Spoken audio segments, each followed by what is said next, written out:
Consumer reporter David Horowitz, weekdays on the Channel 4 News. Keith Morrison. Kelly Lang. Fritz Coleman, weather. Fred Roggin, sports. Jess Marlow, cover story. And David Sheehan, entertainment. Channel 4 News, Nightside. Good evening. President Reagan was hit with some tough questions tonight during his long-awaited news conference, the first since the Iran arms scandal became by far the worst threat to his presidency. And what were the answers to those questions? For that, we go to Jess Marlow in tonight's cover story. Jess? Keith, President Reagan's first news conference in 4 months was also viewed by many as his most important, representing the best hope for demonstrating that he is in command, in control, and even to some extent that he is competent. This after the concern over his inability to recall details of the Iran-Contra affair. But the president appeared very much his old self, even under fire. He could have chosen to eat up much of the TV time with a lengthy opening statement. He did not. He seemed anxious to face the questions. Mr. President, is it possible that 2 military officers who are trained to obey orders grabbed power, made major foreign policy moves, didn't tell you when you were briefed every day on intelligence? Or did they think they were doing your bidding? Helen, I don't know. I only know that that's why I have said repeatedly that I want to find out, I want to get to the bottom of this and find out all that has happened. And so far, I've told you all that I know. And knowing what he now knows, would the president go down that same road again? No, I would not go down that same road again. I will keep my eyes open for any opportunity, again, for improving relations, and we will continue to explore every legitimate means of getting our hostages back. His faulty memory did come up in questioning. Mr. President, in view of what you told the Tower Board and what they concluded, that you had difficulty recalling the decision and the timing of the decision to send the arms to Iran, is it at all conceivable that you may also have forgotten being told about the diversion of funds to the Contras? Oh, no. You would have heard me from without opening the door to the office if I had been told that. The president's wit is intact. Remembering his own feigning of laryngitis to avoid questions last week, he faced a reporter with the same affliction. I'm afraid I've caught your laryngitis. Well, imitation is the sincerest form of flattery. And about the polls that persist in showing the American people doubt the president's truthfulness? Well, in view of what they've been reading and hearing for all these several months, I can understand why they might think that. And once again, the president denied all knowledge of funds going to the Contras and insisted the arms sales to Iran had begun as an effort to reach out to moderates there. Nothing really new, but Mr. Reagan has been judged more on how he said it than what he said. He was carefully rehearsed. He used notes since he could anticipate most of the questions. But the consensus is he seemed in control. Indeed, he seemed presidential. All right, Keith, thank you very much. Jess. We have more information on polls. An NBC poll released earlier today shows the Iran scam has taken its toll on the president's image. He only got a 45% job approval rating. That's low for him. Most of the 2,000 people surveyed say he's not paying enough attention to his job and that he's not fully in charge. Most believe that in the next 2 years, someone else besides Reagan will be making the country's major decisions, such as Chief of Staff Howard Baker or cabinet members, and 6% said the decision maker would be Nancy Reagan. Other news today, Bristol Myers has asked the government for permission to test a potential AIDS vaccine on human beings. They have had limited success testing on chimpanzees. They warn us not to get too excited, though, saying there is no guarantee this will work at all, but they'll try. Meantime, more news from the war on AIDS, and Phil Shuman has it. Is here now. Phil? Keith, talking about singles. Singles say it's hard enough to meet the right person these days without having to worry about catching AIDS. So dating services are getting an unexpected boost from the AIDS crisis because they help people screen potential partners.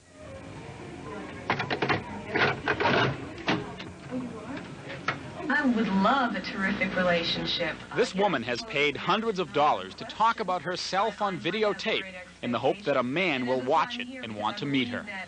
And there are thousands more just like her at Great Expectations, which bills itself as the world's largest video dating service. Now, with the fear of AIDS, these dating services can help people avoid trouble.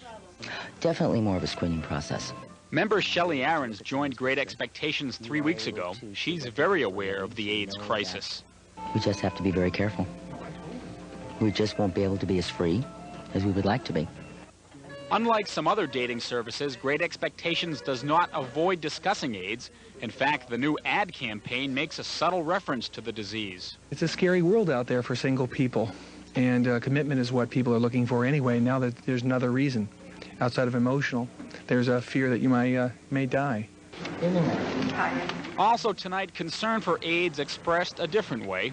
This was the first of several planning sessions devoted strictly to AIDS education and the campaigns put together by the City-County AIDS Task Force.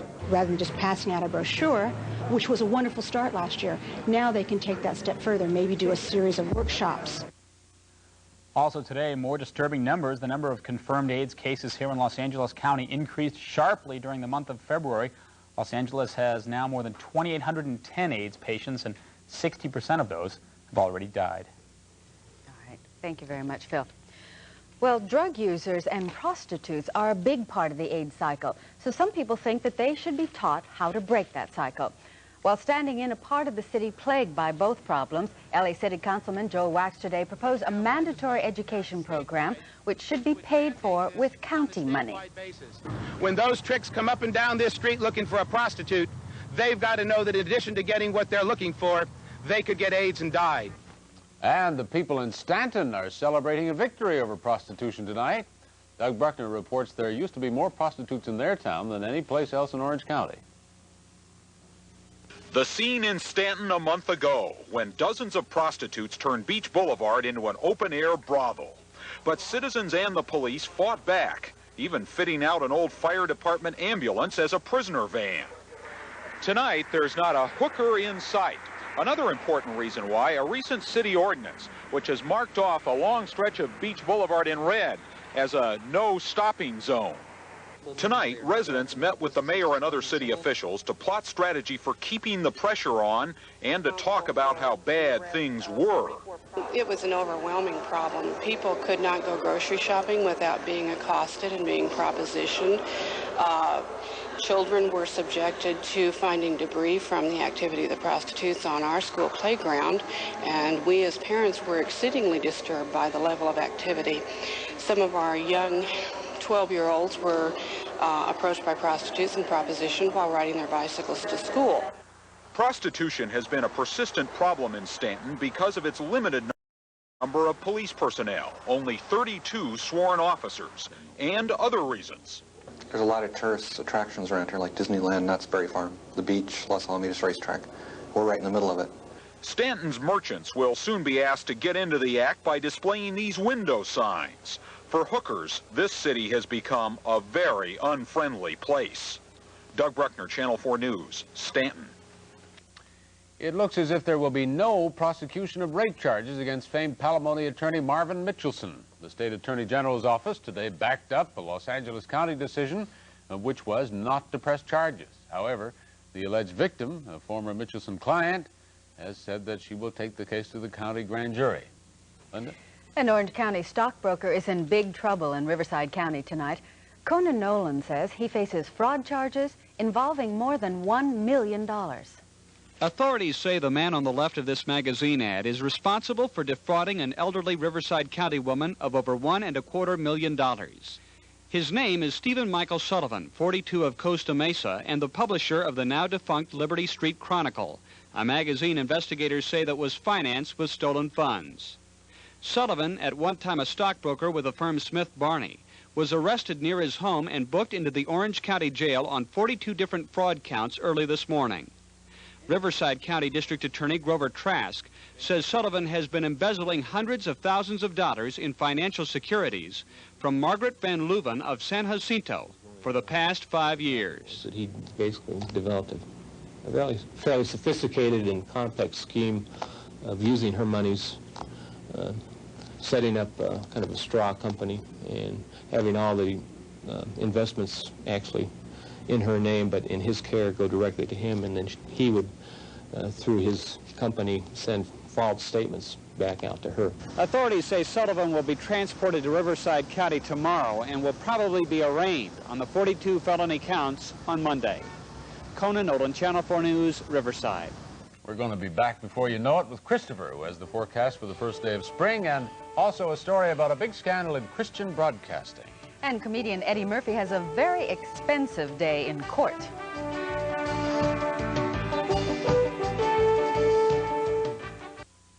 All Levitt's Southern California showrooms are celebrating the grand opening of Levitt's 2 new showrooms in Bakersfield and Chula Vista. Levitt's grand opening. Don't miss it. The U.S. is a bargain if you know where to shop. TWA gives you exciting buys to the Big Apple and a historic opportunity to visit Boston or explore Washington, D.C., a capital bargain too. Plus, our Fly Drive Getaway Vacations offer rental cars, hotels, and more for a great price. Today's TWA. Find out how good we really are.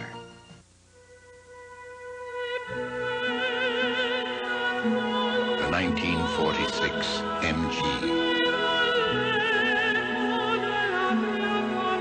The 1957 Thunderbird. The 1987 Volvo 740 Turbo. A collector's item you can drive every day. Hi, I'm Danny Glover. And I'm Mel Gibson. Well, that's not important right now, but I want you to go and see my new hit movie, Lethal Weapon. I love this job, and everybody likes me in it. You know, I do a pretty good job. Oh, well, he's in it. Raj, meet your new partner. Yeah, danger, excitement. Yeah, bad guys. And good guys. We're the good guys. Mel Gibson, Danny Glover, Lethal Weapon, rated R. Now playing at a theater near you. You're really on the move all over the West, so you need a bank that can keep pace with you. Well, only a First Interstate Gold Bank card lets you cash a personal check up to $1,000 and get cash instantly at banking offices all over the West. So come to First Interstate. We're not just keeping pace. We're setting the pace.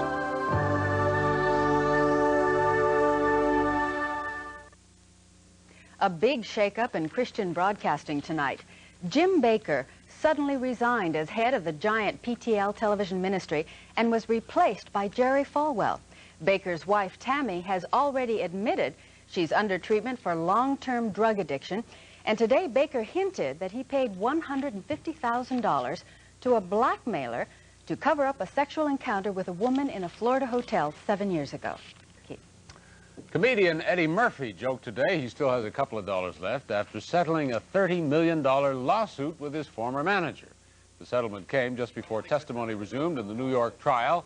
Murphy said he has earned millions, but he claims ex-agent Irving King Broder had nothing to do with the millions he earned.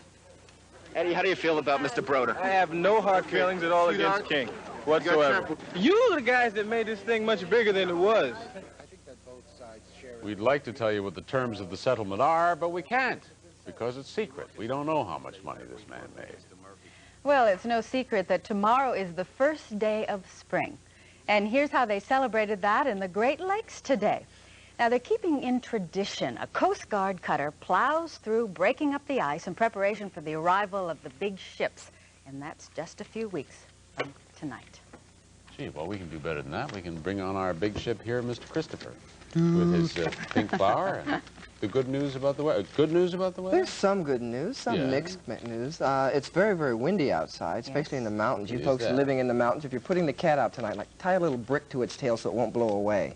That'll be our celebration. Oh, it's really gusty up there. They've had gusts today up to 60 miles an hour. Yesterday, up near Lake Mammoth, Mammoth Lake, they had 100-mile-an-hour gusts. Can you believe that? Ripping off roofs, downing power lines. Yeah. Well, the winds are going to be with us through tonight. And then tomorrow morning, they're going to start to taper off a bit. Variably cloudy skies at times, but then it's going to clear around the afternoon hour. Let's go outside to the greater downtown L.A. area. This is the way it looked tonight. Let's put some temperatures up there. 64 was our high today. We're going to do a little bit better than that by about 3 degrees tomorrow. Still, remember, 67 and 64 are about 2 or 3 to 5 degrees lower than normal for this time of the year, so it's going to be chillier than normal. Our low was 52 degrees, and it's going to be cooler than that tonight. as the temperature continues to drop. Right now it's 54 degrees. We're expecting it to reach down to 48 degrees. The barometer at 29.92 inches and very stable. Humidity at 35%. Winds out of the northwest at 10, but we're still getting gusts over the waters in the higher elevations and also in the downtown area and at the airport. Gusts at 30 miles an hour. Let's go now to the forecast map for tomorrow. It's going to be very quiet in our area, but we do have a system to the north of us. Now, I've been contemplating all night long which way that system is going to be going. I've been staring at it. Here's the system. Is it going to bring us rain or is it not going to bring us rain? I've been working on it and working on it. Then finally, Mother Nature gave me the cue. Look at that. A little finger says, coming on right to Southern California. Right there. There it is. And it's coming. We're going to have rain by Saturday, possibly as early as late Friday night, but the storm is headed into our area as the maps go into motion. You can see this part of the system is breaking off and heading to Southern California, while this part stays to the north and goes that direction. Take a look at the temperatures through the Southland this evening. It is chilly up in the mountains. We have a lot of strong winds blowing up in the higher elevations and in the desert, so there is a wind chill up there. 40s along the coast, and then for tomorrow there will be sunshine. But the winds are going to still keep us relatively cool, so expect 60s for the highs throughout the Southland. Then for tonight, it's going to read like this. Windy and cold. Then for tomorrow, mostly sunny but cool, sweater weather. And then the forecast for the next few days shows that right on into the weekend, we do have a chance of showers on Saturday. But that's about it. We do need the rain. Happy first day of spring to you. All right. And you. We'll take it. And you, Fred. Thank you, sir. My pleasure. Thank you, Christopher. Well, Fred is here, and he's got a preview of sports for us. Lots to talk about tonight. Michael Jordan put on a show against the Clippers. Plus, we'll take you to Paulie for the women's regionals. And we will check the men's NCAA tournament action from around the country. Plus, the Kings hammer the Flyers. We'll have it for you when we come back.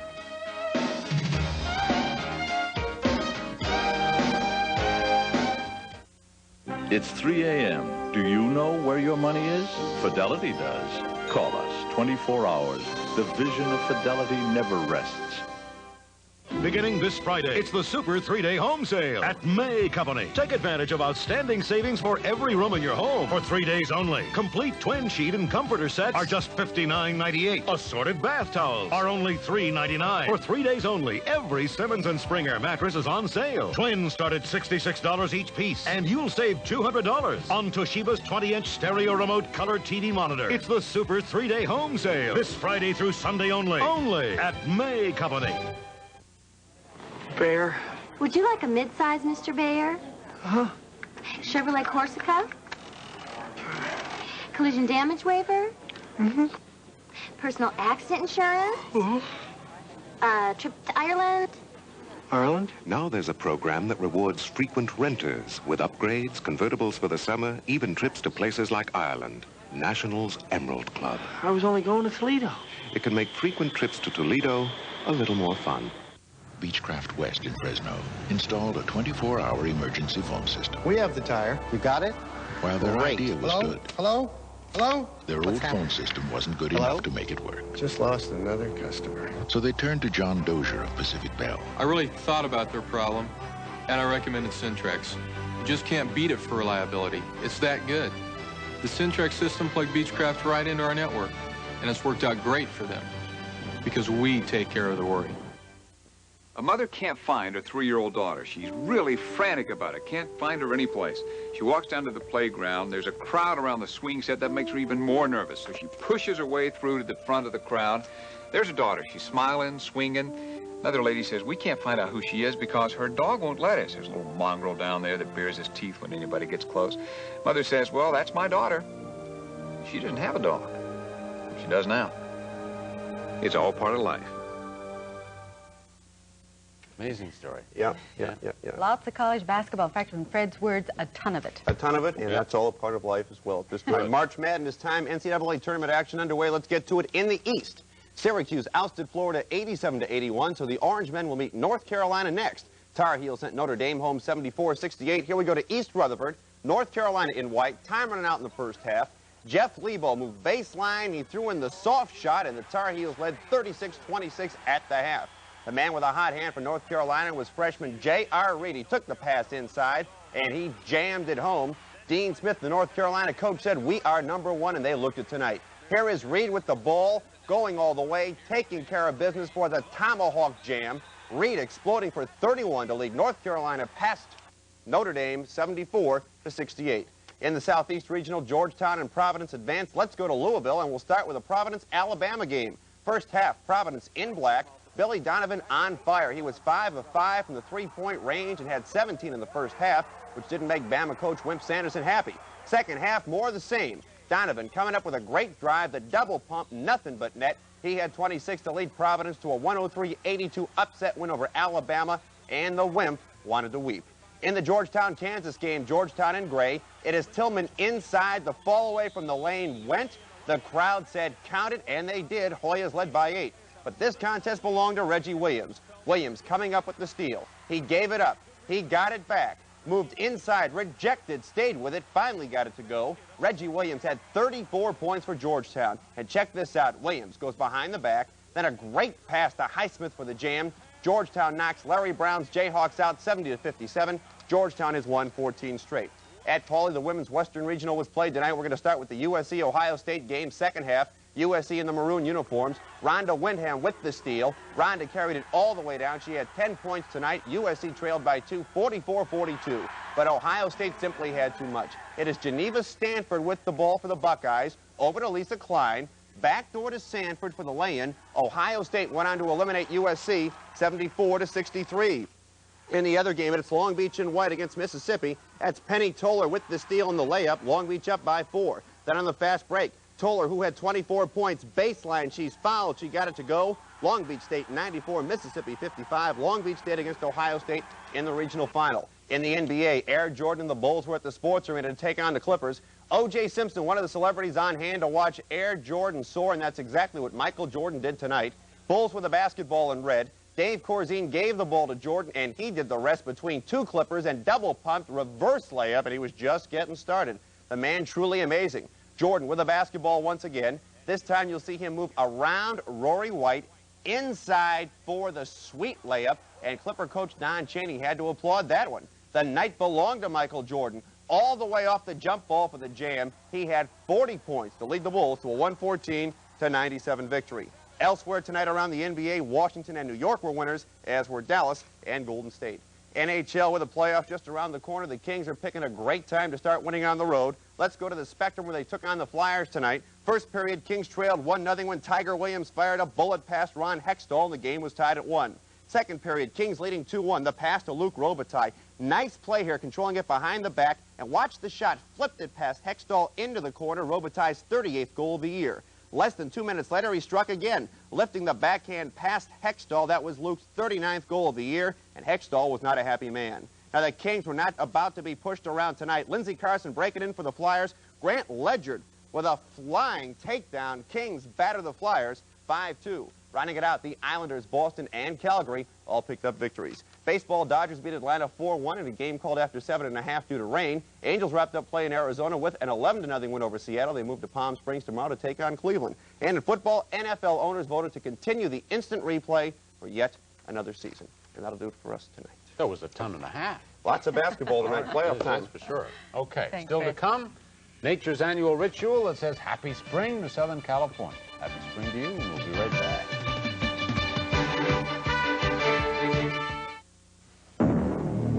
If living with obsession is a sin, let me be guilty. Calvin Klein's obsession for men.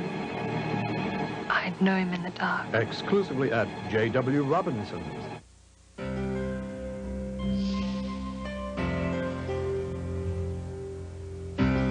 Come become the beautiful flower that floats on the clear Kona Sea, where the sands of time run black and white, and the friendly Hawaiian spirit still lives, with the airline that's been Hawaii's friend for nearly 40 years, United.